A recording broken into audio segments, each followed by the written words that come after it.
جنہ مرضی تعریف کرو، وہ کہتے تو لگا رہو، مجھے پتا تو کی پیار ہے.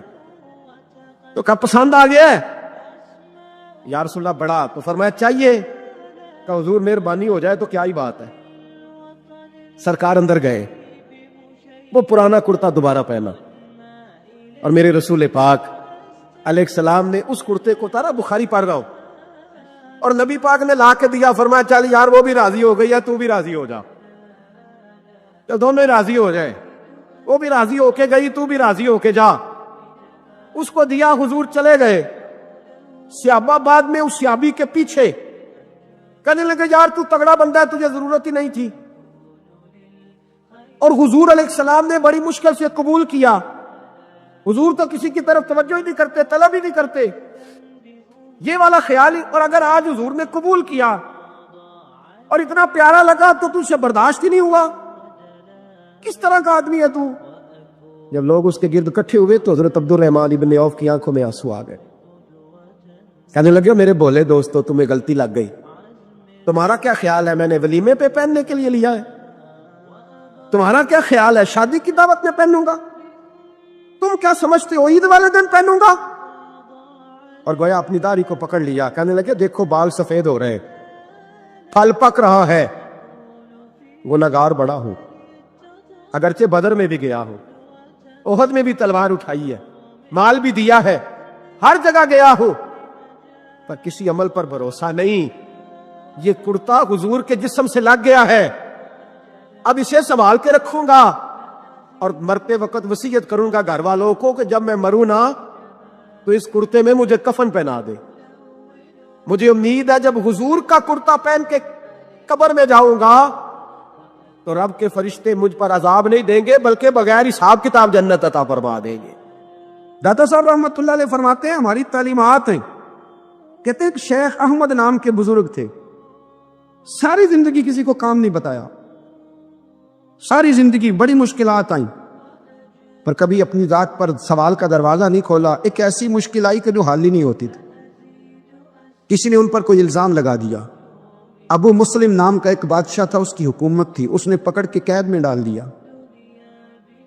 اب قید میں ہیں، جرم لگ گیا ہے، فرد جرم عائد ہو گئی ہے، جیل میں ہیں.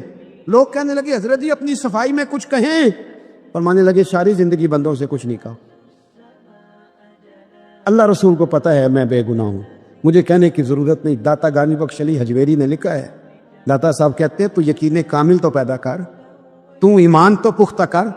داتا صاحب کہتے ہیں وہ ابو مسلم جو بادشاہ تھا وہ نیک آدمی تھا، اسے رات کو خواب میں نبی کریم کی زیارت نصیب ہوئی، اور حضور سید عالم صلی اللہ علیہ وسلم فرمانے لگے تو نے اللہ کا ایک نیک بندہ جیل میں ڈال دیا. ڈر نہیں آتا، وہ تو بے گناہ ہے. بادشاہ آدھی رات کو خود اٹھا. دادا صاحب فرماتے ہیں کسی گارڈ کو نہیں بھیجا، پولیس والے کو نہیں بھیجا، جیلر سے نہیں، خود گیا، جا کے جیل کا دروازہ کھولا. دروازہ کھول کے اس درویش کو آزاد کیا. کہنے لگا بابا جاؤ، مجھے پتہ چل گیا آپ بے گناہ ہیں. بابا جی سلام کر کے جانے لگے تو بادشاہ پھر آگے آیا، ہاتھ باندھے، ہاتھ چومے. کہنے لگا حضور آپ بڑے نیک ہیں، میرے لیے کوئی حکم ہو تو بتائیے گا، میرے لائق کو خدمت ہو تو بتائیے گا. تو شیخ احمد فرمانے لگے تجھے ابھی بھی سمجھ نہیں آئی، تجھے ابھی بھی نہیں سمجھ آئی. کہنے لگا حضور کیا؟ فرمانے لگا جو تہجد کے وقت تجھے اٹھا کے مجھے رہا کرنے بھیج سکتے ہیں وہ میری کوئی ضرورت باقی رہنے دیں گے؟ مجھے کوئی ضرورت پڑے گی کسی اور کو کہنے کی؟ داتا صاحب رحمۃ اللہ علیہ کے وصال کو تقریباً 1000 سال ہونے کا. کچھ باتیں ایسی ہیں جنہیں تھوڑا سا غور کے ساتھ، ٹھنڈے ذہن کے ساتھ سمجھا کریں. اسلام کی تاریخ 1400 سال کی ہے، اور 1000 سال پہلے کے داتا صاحب بزرگ ہیں. داتا صاحب فرماتے ہیں میں اس زمانے میں مرید ہوا، مجھے اجازت ہوئی، میں نے اپنی مرشد کی خدمت کری، پھر مجھے حکم ہوا اپنے قلم سے لکھتے، پھر میں لاہور آیا. اگر 1000 سال پہلے سے پیری مریدی کا، طریقت کا، تصوف کا سلسلہ جاری ہے، آج لوگ کہتے ہیں یہ نئی بات ہے، یہ کل شروع ہوا ہے. داتا صاحب رحمۃ اللہ علیہ کے وصال پر ان کا عرس شروع ہوا، یعنی عرس بھی 1000 سال سے ہوتے چلے آ رہے ہیں. آج بعض لوگوں کو غلط فہمی ہوتی ہے کہ یہ آج کی کوئی نئی ایجاد ہے، اور اگر 1000 سال پہلے کے لوگ ضرورت محسوس کرتے تھے کہ پہلے کسی درویش کی خدمت کریں گے تو پھر ہمیں کچھ ملے گا. تو ہمارا تو زمانہ ہی بڑا عجیب ہے. یہاں بہت سارے لوگ ہیں جو کہتے ہیں میں خود قرآن جانتا ہوں، حدیث جانتا ہوں، میں خود بڑا سمجھدار ہوں، مجھے کسی کی کیا ضرورت ہے. بہت ساری چیزیں ایسی ہیں جنہیں ہمیں غور سے دیکھنا چاہیے. 1000 سال پہلے داتا صاحب، اور پھر داتا صاحب کہتے ہیں میرا کسی عام گھرانے سے تعلق نہیں، میں مدینے والے محبوب کی اولاد ہوں، سید ہیں.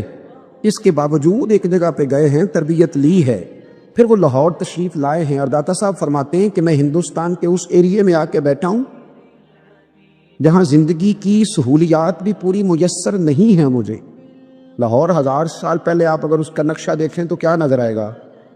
جن لوگوں نے ابھی 40 سال 35 سال پہلے لاہور کو دیکھا ہے وہ بھی جانتے ہیں اس کی کیفیات کیا تھی. تو ایک 1000 سال پہلے کا لاہور جہاں داتا صاحب تشریف لائے، داتا گنج بخش علی حجویری نے وہاں بیٹھ کر قرآن و سنت کی تشریحات کی. داتا صاحب نے مسجد بنائی. اب تو لفظ داتا سے بھی بڑا اختلاف ہے لوگوں کو، حالانکہ داتا کا معنی دینے والا، اور اللہ کے جو 99 نام ہیں نا، ان 99 ناموں میں سے کوئی نام داتا ہے. ایسے لوگ کہتے ہیں یہ تو اللہ کا حصہ. بھئی یہ لفظ داتا تو ویسے ہی عربی کا لفظ ہی نہیں ہے. تو آپ چیزوں کو گھسیٹ گھساٹ کے اگر لے کے نا قرآن مجید میں آپ اپنے ماں باپ کے لیے دعا کرتے ہیں، رب ارحمہما کما ربیانی صغیرا، یا اللہ ان دونوں کو بخش دے جو بچپن میں میرے رب بنے. رب ارحمہما کما ربیانی صغیرا، رب کا معنی پالنے والا. تو قرآن مجید نے تو ماں باپ کو رب کہہ دیا تو شرک ہو گیا. وہاں اللہ رب اور معنوں میں ہے، ماں باپ رب اور معنوں میں ہے. یہاں معنی پالنے والے کو ہے. ماں باپ اولاد کو پالتے ہیں نا، اصل پالنے والا کون ہے؟ اللہ. تو اب کسی نے کہا کہ ابا آپ نے مجھے پالا ہے، تو کافر ہوا کہ مسلمان ہوا؟ چھوٹی چھوٹی باتوں میں لوگ تقسیم کرتے ہیں اہل اسلام کی، یہ درست نہیں ہے. قرآن مجید نے حکم دیا کہ ان کے لیے دعا کرو ان لفظوں کے ساتھ. تو داتا کا معنی ان کا لقب ہے، یہ معروف لقب ہے ان کا، اس کا معنی دینے والا. تو بھئی اگر آپ مجھ سے کوئی 2-3 مسئلے سن لیتے ہیں میں آپ کو دے دیتا ہوں تو شرک نہیں ہوتا. میرا استاد اگر مجھے 2-4 باتیں سکھاتا ہے تو شرک نہیں ہوتا. آپ کے اور میرے بزرگ والدین ہمیں کو 2-4 ہزار دیں، ہم ان سے مانگ لیں تو شرک، تو یہ اتنی زیادہ وہ معاملہ نہیں ہے. آپ اس کو سمجھے. لوگ الجھاؤ پیدا کرتے ہیں، اس الجھاؤ سے بچنا چاہیے. ہم سے بندہ مسلمان تو ہوتا کوئی نہیں، لیکن ہر جمعے کو 2-4 لاکھ کو کافر ضرور کر دیتے ہیں. جانے کب مار دے کوئی مجھے کافر کر کے، شہر کا شہر مسلمان بنا بیٹھا ہے. تو اتنا سستا نہ کرے اس چیز کو، چیزوں کو سمجھیں اور غور کریں. تو داتا صاحب رحمۃ اللہ علیہ نے قرآن و سنت کی تشریحات کی. اب ایک بات میں کہنے لگا ہوں، داتا صاحب رحمۃ اللہ علیہ، بابا فرید صاحب رحمۃ اللہ علیہ، حضرت شیخ عبد القادر جیلانی غوث پاک رضی اللہ تعالیٰ عنہ، یہ وہ بزرگ نہیں ہے کہ جن کی تاریخ دفن ہے، جن کا کوئی پتہ نہیں کہاں سے آئے، کہاں گئے، کیا تھے، کیا کرتے تھے. یہ وہ اس طرح کے لوگ نہیں ہیں. ان لوگوں کا کلام اصل صورت میں آج بھی دنیا میں موجود ہے. بابا فرید کی تحریریں موجود ہیں، حضرت غوث پاک کی کتابیں موجود ہیں، داتا گنج بخش علی حجویری کی کشف المحجوب شاید دنیا کی ہر زبان میں ملتی ہے. اب میں جو بات کہنے لگا ہوں اس پر غور کرنا. اگر کشف المحجوب آپ پڑھیں نا ساری، تو سب سے پہلے وہاں ملنگوں کا داخلہ بند ہوگا. کوئی ملنگا آپ کو نظر نہیں آئے گا، چونکہ داتا صاحب کی تعلیمات بالکل اس کے برعکس ہیں. فوری طور پر وہاں عورتوں کا داخلہ بند ہوگا، چونکہ داتا صاحب کی تعلیمات اس کے بالکل برعکس ہے. میلے ٹھیلے یہ ساری چیزیں وہاں بند ہوں گی. یہ کوئی کہیں نہیں داتا صاحب نے کہا کہ پنڈی سے پیدل آنا بڑے بڑے جھنڈے اٹھا کے اور میرے مزار پہ حاضری دینا. داتا صاحب اس کے مخالف ہیں، اس لیے کہ وہ کوئی ایسی چیز تو نہیں کہ وہ دفن ہے. داتا علی حجویری کی تعلیمات تو لکھی ہوئی ہیں، کتاب موجود ہے، اور ہر چیز کا انہوں نے بیان کر دیا اس کے اندر. علم سے شروع ہوئے ہیں وہ، علم، عمل، فقر. داتا صاحب نے تو کھانے کے آداب بھی بیان کی. داتا صاحب نے چلنے کے آداب لکھے ہیں کشف المحجوب کے. داتا صاحب نے بولنے کا شریعت میں کیا طریقہ وہ بھی بیان فرمایا. داتا صاحب نے تو کوئی ایسی چیز نہیں ہے جو آپ کہیں کہ باہر سے لے کے جانی پڑے. مسئلہ تو یہ ہے کہ یہ جو کچھ ہو رہا ہے، ایک آدمی ان کی قبر سے پھول اٹھاتا ہے اور وہ کسی کے گلے میں ڈالتا ہے تو اس کا بھی اسے 400-500 روپیہ نظرانہ چاہیے. یہ کہاں لکھا ہے داتا صاحب نے؟ کس کتاب کا حصہ ہے؟ ان کے مزار کو آپ جس مرضی چیز سے غسل دیں، اور داتا صاحب نے نہیں کہا تھا کہ سندل لے کے آنا تو میری قبر کو غسل دینا. انہوں نے کہیں نہیں کہا. کیوں زیادتی کرتے ہیں مشائخ کے ساتھ؟ میرے اعلیٰ حضرت فاضل بریلوی رضی اللہ تعالیٰ عنہ سے کسی نے پوچھا تھا ہم بڑی لوگوں کی باتیں سنتے ہیں، مزارات پہ لوگ جاتے تھے تو نفع ہوتا تھا، اب کیا بات ہوئی؟ اب اس طرح سے ہماری دعائیں مستجاب نہیں ہوتی۔ اعلیٰ حضرت فرمانے لگے تم بزرگوں کے مزاروں پہ غیر شرعی کام کرتے ہو، اللہ والے تم سے ناراض ہو گئے، وہ تو تم سے ناراض ہیں، وہ تمہاری سفارش کریں گے اللہ کی بارگاہ میں، وہ تو ناراض ہے تم سے، تم وہاں جا کے جو کچھ کرتے ہو وہ ان کو راضی کرنے والا ہے کہ ناراض کرنے والا؟ تو داتا صاحب نے تعلیم، سب سے پہلے آپ نے اسبات علم کا باب باندھا ہے، اور آیت یہ لکھی ہے پہلے، انما یخشى اللہ من عبادہ العلماء۔ آپ فرماتے علم ہوگا تو بندہ اللہ سے ڈرے گا، اور بڑی یہ سخت بات ہے، پر داتا صاحب نے لکھی ہے، میری مجبوری ہے، تعلیمات داتا گنج بخش موضوع ہے، یہ بات کرنی پڑے گی۔ داتا صاحب کہتے ہیں جو بندہ بغیر علم کے فقیری کا دعویٰ کر جائے وہ اسی طرح ہے جس طرح کنویں کے گرد بیل پانی نکالنے کے لیے گھوم رہا ہوتا ہے، وہ چلتا تو رہتا ہے پر اس کی منزل کوئی بھی نہیں ہوتی، وہ گھومتا تو رہتا ہے پر اسے نتیجہ کوئی ملتا نہیں۔ فرماتے ہیں وہ اس بیل کی طرح ہے کہ گھومتا تو رہے گا پر کوئی منزل اسے میسر نہیں آئے گی۔ اگر کوئی منزل لینا چاہتا ہے تو پہلے اللہ کی کتاب پڑھے اور مدینے والے محبوب کی حدیث یاد کرے۔ ایک صوفی درویش لمبی مسافت طے کر کے ایک ویران راستے سے گزر رہا تھا۔ دھوپ کی شدت، ہواؤں کی سختی اور سفر کی تھکان سے اس کا جسم ٹوٹ چکا تھا۔ شام ڈھلتے ہی وہ ایک پیڑ کے سائے تلے بیٹھ گیا۔ اسی وقت ایک دبلا پتلا کتا ہولے ہولے وہاں آیا اور اس کے پیچھے پیچھے ایک بلی بھی قدم بڑھاتی چلی آئی۔ دونوں کے چہرے پر بھوک، پیاس اور بے بسی صاف جھلک رہی تھی، مگر دونوں میں ذرا سی بھی جھگڑالو پن نہیں تھا۔ درویش نے حیرانی سے سوچا، عجب مخلوقات ہیں، انہیں تو لوگ لڑاکو کہتے ہیں، اور آج یہ کتنی خاموشی اور توازن سے بیٹھے ہیں۔ اچانک کتا بلی کی طرف جھکا اور نرمی سے بولا، خوف نہ کر، میں تیری روٹی نہیں چھینوں گا۔ بھوک نے مجھے سکھا دیا ہے کہ دوسروں کا درد اپنا درد سمجھو۔ بلی نے دھیمی آواز میں جواب دیا، اور مجھے بھوک نے یہ سمجھایا ہے کہ رزق دینے والا صرف اللہ ہے۔ اگر تیری وجہ سے میرا حصہ کم بھی ہو جائے تو شاید اس میں بھی کوئی حکمت ہو۔ یہ سن کر درویش کی روح کانپ گئی۔ اسے محسوس ہوا کہ جیسے ان بے زبانوں کی زبان اللہ نے اسی کے لیے کھلوائی ہو۔ اس نے اپنی تھیلی سے روٹی نکالی اور دونوں کے سامنے رکھ دی۔ کتا پہلے بلی کو آگے بڑھنے کا اشارہ کرتا اور بلی کتے کو عزت دیتی، گویا دونوں میں بے حساب محبت اور ادب تھا۔ درویش کی آنکھوں سے آنسو بہہ نکلے۔ اس نے آسمان کی طرف دیکھ کر کہا، اے میرے مالک، ہم انسان جنہیں تو نے عقل، زبان اور دل دیا، کبھی کبھی ان بے زبانوں سے بھی سبق لینے کے محتاج ہو جاتے ہیں۔ تیری مرضی کے بغیر تو پتا بھی نہیں ہلتا۔ اس رات درویش نے اپنے دل پر ایک حرف ہمیشہ کے لیے لکھ لیا، کبھی کسی کو حقیر نہ سمجھو۔ اللہ کبھی کبھی سب سے بڑی سیکھ سب سے چھوٹی مخلوق سے بھی دے دیتا ہے۔